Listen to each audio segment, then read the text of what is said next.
നമ്മൾ വളരെ പ്രധാനപ്പെട്ട മറ്റൊരു വാർത്തയിലേക്ക് പോവുകയാണ്. തിരുവനന്തപുരത്ത് കൗൺസിലർ മരിച്ചതുമായി ആത്മഹത്യ ചെയ്തതുമായി ബന്ധപ്പെട്ട് വിവരങ്ങൾ റിപ്പോർട്ട് ചെയ്യാനെത്തിയപ്പോൾ മീഡിയ വണ്ടെ റിപ്പോർട്ടറെ ഉൾപ്പെടെ ബി.ജെ.പി. പ്രവർത്തകർ ആക്രമിച്ചു.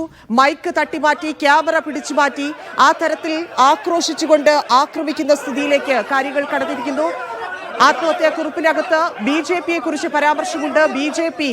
കൂടെ നിന്നില്ല എന്നുള്ള പരാമർശം അതിലുണ്ട്. സാമ്പത്തിക പ്രതിസന്ധിയായിരുന്നു, സഹകരണ ബാങ്കുമായി ബന്ധപ്പെട്ട വിഷയത്തിലാണ് ബി.ജെ.പിക്കെതിരെ ആത്മഹത്യാക്കുറിപ്പിലുള്ളത്. ആ വിവരങ്ങൾ പ്രേക്ഷകരുമായി പങ്കുവെക്കുന്നതിനിടെ റിപ്പോർട്ട് ചെയ്യുന്നതിനിടയിലാണ് ഞങ്ങളുടെ റിപ്പോർട്ടർ വി.പി. സഫാൻ ഉൾപ്പെടെയുള്ള ആളുകളോട് വളരെ മോശമായി പെരുമാറുകയും അവരോട് ആക്രോശിക്കുകയും മോശം വാക്കുകൾ ഉപയോഗിച്ച് സംസാരിക്കുകയും അവരെ തള്ളി മാറ്റുന്ന അവസ്ഥയിലേക്ക് കാര്യങ്ങൾ എത്തിയത്. മൈക്കും ക്യാമറയും എല്ലാം എടുത്തു മാറ്റുന്ന രീതിയിലേക്ക് കടന്നു. റിപ്പോർട്ടർമാർ റിപ്പോർട്ട് ചെയ്യുമ്പോൾ അടുത്തു വന്ന് നിൽക്കുന്നത് കണ്ടു. ബി.ജെ.പി. പ്രവർത്തകർ പിന്നിൽ വന്ന് നിൽക്കുന്ന കാഴ്ചകൾ നമ്മൾ നേരത്തെ കണ്ടതാണ്. എന്താണ് പറയുന്നത് എന്നതിനനുസരിച്ച് പെരുമാറാമില്ലെങ്കിൽ ആക്രമിക്കാം എന്നുള്ള ഉദ്ദേശത്തോടു കൂടി തന്നെ സഫാന്റെ തൊട്ടുപിന്നിൽ ബി.ജെ.പി. പ്രവർത്തകർ നിൽക്കുന്ന കാഴ്ചയും നമ്മൾ നേരത്തെ കണ്ടതാണ്. ആ തരത്തിലാണ് ഒരു മരണം റിപ്പോർട്ട് ചെയ്യാനെത്തിയപ്പോൾ മാധ്യമ പ്രവർത്തകരോട് പെരുമാറിയത്. തിരുമല ഷോപ്പിംഗ് കോംപ്ലക്സിന്റെ മുകളിൽ പ്രവർത്തിക്കുന്ന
സഫാൻ നമ്മളെ ആക്രമിക്കുന്നത് നമ്മൾ കണ്ടു. നേരത്തെ തന്നെ സഫാന്റെ പിന്നിലൊക്കെ വന്നു നിന്ന് എന്താണ് പറയുന്നത് കേൾക്കാൻ നിൽക്കുന്ന രീതിയിലേക്ക് അവരെ പ്രകോപിപ്പിച്ചത് എന്താണ്? ധന്യ, നേരത്തെ ഈ ചാനൽ എന്നെ കണക്ട് ചെയ്തപ്പോൾ എനിക്ക് കൃത്യമായി സംസാരിക്കാൻ കഴിയാത്തൊരു സാഹചര്യം ഉണ്ടായിരുന്നു. അതിനുള്ള പ്രധാനപ്പെട്ട കാരണം ഈ ഓഫീസിൻ്റെ ചെയറിൽ നിന്ന് ഈ മാധ്യമ പ്രവർത്തകരെ കൂട്ടമായി തള്ളിയിടുന്ന ഒരു സാഹചര്യമാണ് ഉണ്ടായത്. ഞങ്ങളടക്കമുള്ള മാധ്യമ പ്രവർത്തകർ ഈ തിരുമല കൗൺസിലറുടെ ഓഫീസിൻ്റെ മുന്നിൽ നിന്ന് കാര്യങ്ങൾ റിപ്പോർട്ട് ചെയ്യുകയായിരുന്നു. അതിനിടക്കാണ് ചില ബി.ജെ.പി. പ്രവർത്തകർ ആക്രോശമായി എത്തി മാധ്യമ പ്രവർത്തകരെ കയ്യേറ്റം ചെയ്യുന്ന ഒരു സാഹചര്യം ഉണ്ടായി. ക്യാമറ എടുത്തു വാങ്ങുക, അല്ലെങ്കിൽ എന്താണ് പറയുന്നത് എന്ന് പറയുക. ആ സമയത്ത് സത്യത്തിൽ നമ്മുടെ കയ്യേറ്റം ചെയ്യുന്ന ഒരവസ്ഥയാണ് ഉണ്ടായിരുന്നത്. സാധാരണഗതിയിൽ ഇവിടെ ഇൻക്വസ്റ്റ് നടപടികൾക്കും മറ്റുമായി എത്തിയ പോലീസുകാരുണ്ടായിരുന്നു. ആദ്യഘട്ടത്തിൽ പോലീസ് മാധ്യമ പ്രവർത്തകരെ അവിടുന്ന് മാറ്റാനാണ് ശ്രമിച്ചത്. പോലീസ് അവിടുന്ന് കൃത്യമായി ഇടപെട്ടില്ല എന്ന് പറയാം. ദേശാഭിമാനിയുടെയും ന്യൂസ് 18ൻ്റെയും ക്യാമറ ഇത്തരത്തിൽ തല്ലിപ്പൊളിക്കുന്ന ഒരു അവസ്ഥ വരെ ഉണ്ടായി. ദേശാഭിമാനിയുടെ ക്യാമറമാൻ ഇപ്പോൾ നമ്മോടൊപ്പം ചെയ്യുന്ന അദ്ദേഹത്തിൻ്റെ ക്യാമറ ഈ ബി.ജെ.പി. പ്രവർത്തകർ വലിച്ചു പൊട്ടിക്കുന്ന ഒരു സ്ഥിതിവിശേഷം ഉണ്ടായി. എന്താണ് ഉണ്ടായത്? നമ്മൾ അവിടെ ഒരു പ്രകോപനവുമില്ലാതെ ഈ കൗൺസിലർ ആത്മഹത്യ ചെയ്ത ആ റൂമിന്റെ മുമ്പിൽ നമ്മൾ നിൽക്കുകയായിരുന്നു. അവിടെ ഇൻക്വസ്റ്റ് നടപടികൾ അകത്ത് പുരോഗമിക്കുന്നുണ്ട്. നമ്മളായി ഒരു പ്രകോപനം അവിടെ ഉണ്ടാക്കിയിരുന്നില്ല.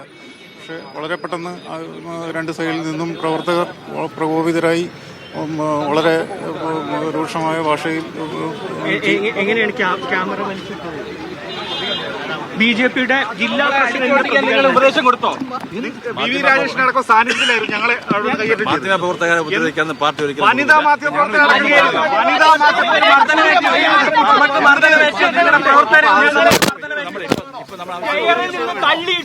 ഒന്നും പറയുന്നില്ല. ഞങ്ങൾ അന്വേഷിക്കാം.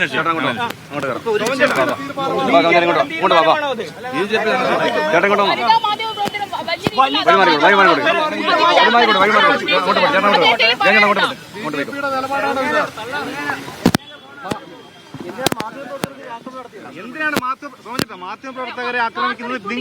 നിങ്ങളുടെ അജണ്ടയല്ല, പലപ്പോഴും ഒരാൾ ഡെഡ് ബോഡി അവിടെ കിടക്കുകയാണ്. നമ്മള് അതിന്റെ ഒരു മനുഷ്യത്വപരമായ സമീപനം എടുത്തു. ആരാണ് മനുഷ്യത്വമല്ലാത്തവരും?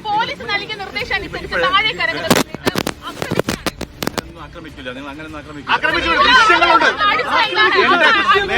ദൃശ്യങ്ങളുണ്ട്. നിങ്ങളുടെയൊക്കെ സാന്നിധ്യത്തിൽ വെച്ചാണ് ആക്രമിച്ചത്. അന്വേഷിക്കട്ടെ. ഓക്കെ, ഞങ്ങൾ അവരുടെ വിഷമത്തിൽ നിൽക്കുന്നു. ഞങ്ങളുടെ സഹപ്രവർത്തകർ മരിച്ചതിന്റെ വിഷമത്തിൽ നിൽക്കുകയാണ്. അപ്പൊ ഞങ്ങളുടെ മാനസിക അവസ്ഥ ഞങ്ങളുടെ മാനസികാവസ്ഥ നിങ്ങൾ മനസ്സിലാക്കും. ഓക്കെ, ഞങ്ങൾ മെയിൻ ശരി. ഓക്കെ,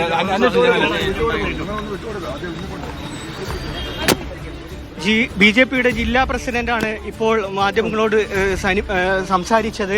അന്വേഷിക്കാം എന്നുള്ള ഒഴുക്കൻ മട്ടിലുള്ള പ്രതികരണമാണ് അദ്ദേഹത്തിന്റെ ഭാഗത്തുണ്ടായിരുന്നത്.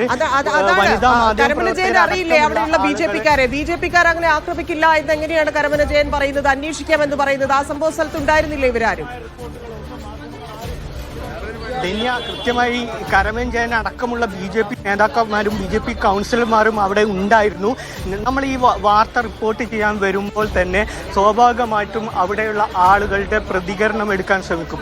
എന്നാൽ ഈ പ്രതികരണം എടുക്കാൻ ശ്രമിച്ചപ്പോൾ ആദ്യഘട്ടത്തിൽ ഇവർ ഈ BJP കൗൺസിലർമാർ അല്ലെ പ്രാദേശിക BJP നേതാക്കളൊക്കെ വിലക്കുന്ന ഒരവസ്ഥ നമുക്ക് ആ ഘട്ടത്തിൽ അവിടുന്ന് കാണാൻ കഴിയുന്നു. സ്വാഭാവികമായിട്ടും നമ്മളൊരു മരണം റിപ്പോർട്ട് ചെയ്യാൻ വന്നതാണ്. ആ അർത്ഥത്തിൽ വലിയ പ്രതികരണങ്ങൾക്ക് നമ്മൾക്ക് കാത്തിരുന്ന് കഴിഞ്ഞാൽ കിട്ടുമെന്ന് വിചാരിച്ച് നമ്മൾ വളരെ സംയമനമായിട്ട് തന്നെയായിരുന്നു ആ കാര്യത്തെ കൈകാര്യം ചെയ്തത്. അതുകൊണ്ട് തന്നെ പ്രതികരണം ഓർമ്മയുണ്ടോ? നമ്മൾ ഈ കോംപ്ലക്സിന് മുമ്പിൽ നിന്ന് സഫാൻ ഒരാളുടെ ബൈറ്റ് എടുത്തല്ലോ. ആ ബൈറ്റിൽ തന്നെ പറയുന്നുണ്ട് ഒരു പ്രശ്നവും ആ ബാങ്കുമായി ബന്ധപ്പെട്ടില്ല, ഒരു സാമ്പത്തിക പ്രതിസന്ധിയും അവിടെയില്ല, എന്താണ് സംഭവിച്ചതെന്ന് അറിയില്ല. സ്വാഭാവികമായിട്ടും അതൊരു BJPക്കാരനായിരിക്കും. കാരണം ആ സംഭവം ഇല്ലാതാക്കുക, ഇല്ലെങ്കിൽ അത് ഒളിപ്പിച്ചു വെക്കുക, അങ്ങനെ ഒരു പ്രതിസന്ധി സാമ്പത്തികമായിട്ടുണ്ടായിരുന്നില്ല. BJPക്ക് അതിൽ പങ്കില്ല എന്ന് തുടക്കം മുതലേ ഇവർ ഇത് ഒളിപ്പിക്കാൻ നോക്കുന്നുണ്ട്. ആ ഒളിപ്പിക്കലിന്റെ ഭാഗമായിട്ടാണ് നമ്മുടെ വെക്കിട്ട് കയറുന്നതും നമ്മളെ ആക്രമിക്കാൻ വന്നതും. അത് വളരെ ക്ലിയർ ആയിട്ടുണ്ട്. ഇനി എന്താണ് ആ ആത്മഹത്യാ കുറിപ്പിൽ എന്ന് അറിയേണ്ടതുണ്ട്. പോലീസ് ഇത് എപ്പോൾ വിശദമാക്കും? എന്തെങ്കിലും കാര്യങ്ങൾ ഇതിൽ പ്രതികരിക്കുന്നുണ്ടോ? ധന്യ സൂചിപ്പിച്ചത് തന്നെ ആ രീതിയിൽ വാർത്ത പുറത്തു വരണമെന്നാണ് BJP നേതൃത്വം ആഗ്രഹിച്ചിരുന്നത്. അദ്ദേഹത്തിന്റെ മരണവുമായി ബന്ധപ്പെട്ട് കൂടുതൽ വിവരങ്ങൾ അറിയുന്നില്ല, അല്ലെങ്കിൽ സാമ്പത്തിക പ്രതിസന്ധിയില്ല. അത്തരത്തിൽ അവർക്ക് അല്ലെങ്കിൽ BJPക്ക് അനുകൂലമായിട്ടുള്ള പ്രതികരണമായിരുന്നു ആദ്യഘട്ടത്തിൽ ഉണ്ടായിരുന്നത്. പിന്നീടാണ് ഈ ആത്മഹത്യാക്കുറിപ്പുമായി ബന്ധപ്പെട്ടുള്ള വിവരങ്ങളും കാര്യങ്ങളും മറ്റും പുറത്തു വരുന്നതും പോലീസിന്റെ സോഴ്സിൽ നിന്ന് നമ്മൾ ഈ വാർത്തകൾ എടുക്കുന്നതും അതുമായി ബന്ധപ്പെട്ട കാര്യങ്ങൾ റിപ്പോർട്ട് ചെയ്യുന്നതും. സ്വാഭാവികമായിട്ടും അതിന്റെ മുകളിൽ നിന്ന് റിപ്പോർട്ട് ചെയ്യുമ്പോൾ ഇത് തിരുമല കൗൺസിലറാണ് കൊല്ലപ്പെട്ടതെന്ന് നിരവധി ആളുകൾ ഇവിടേക്ക് എത്തിച്ചേർന്നിട്ടുണ്ട്. ആൾക്കൂട്ടത്തിനിടയിൽ നിന്നാണ് നമ്മൾ ഫോൺ കണക്ട് ചെയ്യുന്നതും റിപ്പോർട്ട് ചെയ്യുന്നതും വിവരങ്ങൾ എടുക്കുന്നതൊക്കെ. അതിൻ്റെയൊക്കെ ഇടയിൽ നിന്നാണ് നമ്മൾ ഈ കാര്യങ്ങൾ എടുക്കുന്നത്. അതിനിടയിലേക്കാണ് ഇത്തരത്തിൽ ആക്രോശമായി നമ്മൾ നേരത്തെ കണ്ടതുപോലെ വനിതാ മാധ്യമ പ്രവർത്തകരെ അടക്കം ക്രൂരമായി കൈകാര്യം ചെയ്യുന്ന വിധത്തിൽ